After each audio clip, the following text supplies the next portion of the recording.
আসসালামু আলাইকুম everyone, welcome to my channel. আজকে আমি আপনাদের সঙ্গে শেয়ার করব চালের গুঁড়া ছাড়া সুজি দিয়ে ইনস্ট্যান্ট পিঠার সহজ রেসিপি। পিঠাগুলি দেখতে হবে অসংখ্য ছিদ্রযুক্ত আর খেতেও কিন্তু অনেক বেশি নরম সফট। দেখি আপনারা বুঝতে পারছেন পিঠাগুলি দেখতে যতটা না বেশি সুন্দর তার থেকে অনেক বেশি মজার খেতে। চিতই পিঠাগুলি মাত্র 5 মিনিটেই দুধে ভিজালে নরম তুলতুলে হয়ে যাবে। আশা করছি আমার আজকের এই সহজ রেসিপিটি আপনাদের কাছে ভালো লাগবে আর সহজও লাগবে। চলুন তাহলে কথা না বাড়িয়ে চলে যাচ্ছি পুরো রেসিপিতে। প্রথমে আমি এই রেসিপিটি তৈরি করার জন্য একটি মিক্সিং বোলে নিয়ে নিচ্ছি 1 কাপ সুজি। বাজারে যে সুজিটা কিনতে পাওয়া যায় আমি এখানে সেই সুজিটাই নিয়েছি। এরপর এখানে আমি নিয়ে নিচ্ছি 1/3 কাপ ময়দা। তবে এখানে ময়দাটাই নিতে হবে, আটাটা দেওয়া যাবে না। এরপর এখানে আমি দিয়ে দিচ্ছি 2 টেবিল চামচ চিনি আর দিয়ে দিচ্ছি 1/4 চা চামচ লবণ, হাফ চা চামচ দিয়ে দিচ্ছি বেকিং সোডা। এরপর শুকনো উপকরণগুলোকে আমি একটা হ্যান্ড উইক্স দিয়ে খুব ভালো করে মিশিয়ে নিচ্ছি। শুকনো উপকরণগুলোকে ভালোভাবে মিশিয়ে নেওয়ার পর এবার আমি এখানে নর্মাল টেম্পারেচারে থাকা পানি দিয়ে দিচ্ছি 2 কাপ। পানিটা দেওয়ার পর একটা হ্যান্ড উইক্স দিয়ে আমি খুব ভালোভাবে মিশিয়ে নিব সব কিছুকে। কিছুক্ষণ মেশানো হয়ে গেলে দেখতে পারবেন এই মিশ্রণটা কিন্তু অনেকটা ঘন হয়ে যাবে। ঠিক এই অবস্থায় আমি মিশ্রণটাকে খুব ভালোভাবে ফেটিয়ে নিচ্ছি। আমি এখানে 4 থেকে 5 মিনিটের মতো মিশ্রণটাকে খুব ভালোভাবে ফেটিয়ে নিয়েছি।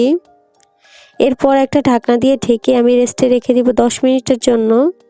আর এই 10 মিনিটের মধ্যে কিন্তু দুধের শিরাটা আমি তৈরি করে নিচ্ছি। একটা প্যানে আমি নিয়ে নিচ্ছি 6 কাপ লিকুইড দুধ। এখানে আমি ফুল ক্রিম দুধটাই নিয়েছি, এতে করে পিঠাগুলি খেতে অনেক বেশি মজা লাগবে। এবার এখানে ফ্লেভারের জন্য আমি দিয়ে দিচ্ছি 4টি এলাচ, সঙ্গে দিচ্ছি 2টো দারচিনি। সব কিছুকে ভালোভাবে নেড়েচেড়ে মিশিয়ে নিয়ে আমি অপেক্ষা করব দুধটা বলক চলে আসা পর্যন্ত। দুধটা কিছুটা গরম হয়ে আসলে এবার এখানে আমি দিয়ে দিব হাফ কাপ গুড়। গুড়টাকে আমি একটা গ্রেটার দিয়ে গ্রেট করে নিয়েছি, তবে আপনারা চাইলে ছোট ছোট টুকরো করে কেটে নিতে পারেন। এতে করে গুড়টা খুব সহজেই দুধের সঙ্গে মিশে যাবে। দিয়ে দিচ্ছি 1 চিমটির মতো লবণ, তবে আপনারা যদি মিষ্টি খাবারে লবণ খেতে পছন্দ না করেন সেক্ষেত্রে বাদও দিতে পারেন। এবার আমি এই সব কিছুকে একটু নেড়েচেড়ে ভালোভাবে মিশিয়ে নিচ্ছি আর অপেক্ষা করব ভালোভাবে বলক চলে আসা পর্যন্ত আর গুড়টা মিশে যাওয়া পর্যন্ত। অনবরত নেড়েচেড়ে দুধের শিরাটাকে আমি ভালোভাবে জাল করে নিয়েছি। তবে আমি এখানে অনেক সময় ধরে জাল করিনি, শিরাটা ঘন করে ফেলবো না। বেশ কয়েকবার বলক চলে আসলেই আমি চুলাটাকে অফ করে দিয়ে একটা ঢাকনা দিয়ে ঢেকে একটা সাইডে রেখে দিব। প্রায় 10 মিনিট ঢেকে রাখার পর এখন আমি ঢাকনাটা সরিয়ে নিচ্ছি। আর এখন দেখতে পাচ্ছেন সুজিটা কিন্তু সমস্ত পানি টেনে নিয়ে একদম ঘন হয়ে গেছে। সুজিগুলো কিন্তু খুব ভালোভাবে ফুলে উঠেছে। এখন আমি একটা হ্যান্ড উইক্স দিয়ে খুব ভালোভাবে ফেটিয়ে নিচ্ছি। আমি এখানে হ্যান্ড উইক্স দিয়ে ভালো করে ফেটিয়ে নিব, তবে আপনারা চাইলে এখানে কোনো হ্যান্ড ব্লেন্ডারও ব্যবহার করতে পারেন, সেক্ষেত্রে খুব দ্রুত এই মিশ্রণটা গলে যাবে। আমি হ্যান্ড উইক্সের মাধ্যমে খুব ভালোভাবে ফেটিয়ে নিয়েছি সময় নিয়ে। এখানে আরও কিছুটা পানি লাগবে, তাই আমি অল্প অল্প করে পানি দিব আর মিশাতে থাকবো। আমরা সবাই জানি চিতই পিঠার ব্যাটারটা কিন্তু একটু পাতলা করে তৈরি করতে হয়, তাই আমি এই পিঠার ব্যাটারটাকে একটু পাতলা করে নিচ্ছি। আপনাদেরকে একটু দেখিয়ে দিচ্ছি আমি ব্যাটারটা ঠিক কীরকম রেখেছি। পিঠার কনসিস্টেন্সিটা আমি ঠিক এরকম রেখেছি, আপনারা দেখেই বুঝতে পারছেন। পানির পরিমাণটা বলে দিচ্ছি না, কারণ পানির পরিমাণটা কম বেশি লাগতে পারে, আপনারা দেখেই একটু বুঝে নিতে হবে। এখন আমি চলে যাচ্ছি পিঠাগুলিকে তৈরি করতে। আমি পিঠা তৈরি করার জন্য চুলায় একটি প্যান বসিয়ে দিয়েছি আর প্যানটা গরম হয়ে আসলে এখন আমি এখানে একটা গোল চামচে করে ব্যাটারটা দিয়ে দিচ্ছি। আর এখানে কোনো তেল ব্রাশ করে নেওয়ার প্রয়োজন হবে না। প্যানটা যদি ভালোভাবে গরম করে না নেওয়া হয় তাহলে কিন্তু পিঠাটা একদমই জালিদার হবে না। আমি আপনাদেরকে আরও একটি পিঠা বানিয়ে দেখিয়ে দিচ্ছি। প্যানটা আমি খুব ভালোভাবে আবারও গরম করে নিয়েছি আর একটা গোল চামচে করে ব্যাটারটাকে আমি এখানে দিয়ে দিব। কয়েক সেকেন্ড পরেই দেখবেন পিঠাটা এরকম জালিদার হয়ে গেছে আর পিঠাটাও একদম সুন্দর হয়ে গেছে। আর এইভাবেই আমি সবগুলো পিঠা তৈরি করে নিব। আমি একটু আপনাদেরকে দেখিয়ে দিচ্ছি, সবগুলো পিঠাই কিন্তু দেখুন অসংখ্য ছিদ্রযুক্ত আর একদম নরম সফট তুলতুলে হয়েছে। এবার আমি এই পিঠাগুলিকে শিরার মধ্যে দিয়ে দিব। আর এখানে শিরাটাকে আমি হালকা গরম অবস্থাতেই পিঠাগুলিকে দিয়ে দিব। পিঠাগুলিকে আমি একটা একটা করে দিব আর একটা স্প্যাচুলার দিয়ে চেপে চেপে দিব। এভাবে আমি সবগুলো পিঠা একে একে করে দিয়ে দিব। খেয়াল রাখতে হবে পিঠাগুলি দেওয়ার সময় শিরাটা যেন অতিরিক্ত গরম না থাকে। সবগুলি পিঠা দিয়ে দেওয়া হয়ে গেলে এবার আমি একটা ঢাকনা দিয়ে ঢেকে রেখে দিব 5 মিনিটের জন্য। আর পিঠাগুলি 5 মিনিটের মধ্যে কিন্তু একদম নরম তুলতুলে সফট হয়ে যাবে। পিঠাগুলি আপনারা দেখে বুঝতে পারছেন পিঠাগুলি একদমই নরম সফট হয়ে গেছে আর তুলতুলে হয়ে গেছে। একদমই ঝটপটভাবে তৈরি করা হয়ে গেল দুধ চিতই পিঠা। দেখেই তো নিলেন একদমই কম সময় আর কম উপকরণে অসংখ্য ছিদ্রযুক্ত মজাদার শীতের দিনের পিঠা তৈরি হয়ে গেল।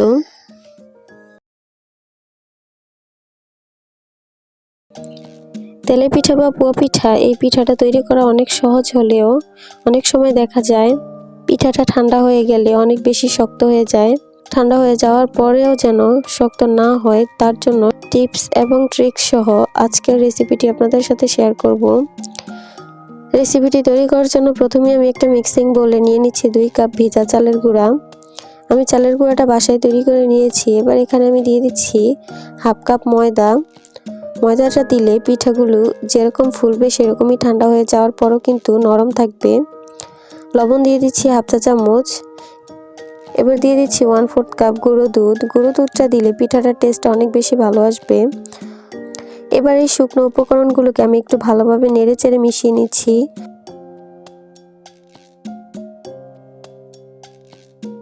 শুকনো উপকরণগুলো মেশানো হয়ে গেলে এবার এখানে আমি দিয়ে দিচ্ছি গলানো গুড় 1 কাপ। আমি সামান্য পানি দিয়ে গুড়টাকে চুলা জাল করে গলিয়ে নিয়েছি। আপনারা চাইলে গ্রেট করেও নিতে পারেন, তবে একটু গলিয়ে নিলে ভালো হয়। এতে করে গুড়টা চালের গুঁড়াটার সঙ্গে খুব ভালোভাবে মিশে যায়। গুড়টার সঙ্গে শুকনো উপকরণগুলোকে আমি একটু ভালোভাবে মিশিয়ে নিচ্ছি। এরপর এখানে আমি অল্প অল্প করে কুসুম গরম পানি দিয়ে একটা ব্যাটার তৈরি করে নিব। এখানে অবশ্যই কুসুম গরম পানিটাই দিতে হবে। আজকে তেলের পুয়া পিঠা বানানোর জন্য আমি এখানে গুড় ব্যবহার করেছি, তবে আপনারা চাইলে কিন্তু গুড়ের পরিবর্তে চিনিও ব্যবহার করতে পারেন। আবার চাইলে গুড় চিনি দুটোই নিয়েই ব্যবহার করতে পারেন। সেক্ষেত্রে পানির পরিমাণটা কিছুটা কম লাগবে। আমি একটু একটু করে কুসুম গরম পানি দিয়ে একটা ব্যাটার তৈরি করে নিয়েছি। আর দেখতেই পাচ্ছেন একটা হ্যান্ড উইক্স দিয়ে আমি এই ব্যাটারটাকে খুব ভালোভাবে ফেটিয়ে নিয়েছি। এবার আমি এই ব্যাটারটাকে খুব ভালোভাবে ফেটিয়ে নেওয়ার পর আমি একটা ঢাকনা দিয়ে ঢেকে এই ব্যাটারটাকে রেস্টে রেখে দেব 20 মিনিটের জন্য। এতে করে আমাদের চালের গুঁড়াটা একটু ফুলবে আর পিঠাগুলি কিন্তু খুব ভালোভাবে ফুলকো হবে। 20 মিনিট পর আমি ঢাকনাটা সরিয়ে নিয়েছি। এখন দেখতেই পাচ্ছেন ব্যাটারের কনসিস্টেন্সিটা ঠিক কীরকম হয়েছে। পোয়া পিঠা তৈরি করার জন্য আমার এই ব্যাটারটার কনসিস্টেন্সিটা ঠিক এরকম হতে হবে। পাতলা ব্যাটার দিয়ে কিন্তু কখনো এই পিঠাগুলি তৈরি করা হবে না। পিঠাগুলি ভাজার জন্য আমাদের একটা ডিপ কড়াই বা ডিপ প্যান লাগবে। সবগুলি পিঠা একই সাইজের হওয়ার জন্য আমি একটা মেজারমেন্ট কাপ ব্যবহার করেছি। তেলটা খুব ভালোভাবে গরম করে নিতে হবে আর চুলার হিটটা কিন্তু একদমই হাইতে রাখতে হবে। তেলটা যদি ভালোভাবে গরম না হয় পিঠাটা কিন্তু কখনোই ফুলবে না। কিছু টিপস ফলো করলে কিন্তু আপনাদের পিঠাগুলি একদম পারফেক্টভাবে তৈরি হবে। একদমই ভালোভাবে তেলটাকে গরম করে নিতে হবে।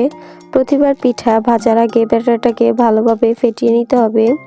তেলে ব্যাটারটা দেওয়ার পর কিছুক্ষণ অপেক্ষা করতে হবে। পিঠাটা একাই দেখবেন ফুলে উপরে ভেসে উঠবে।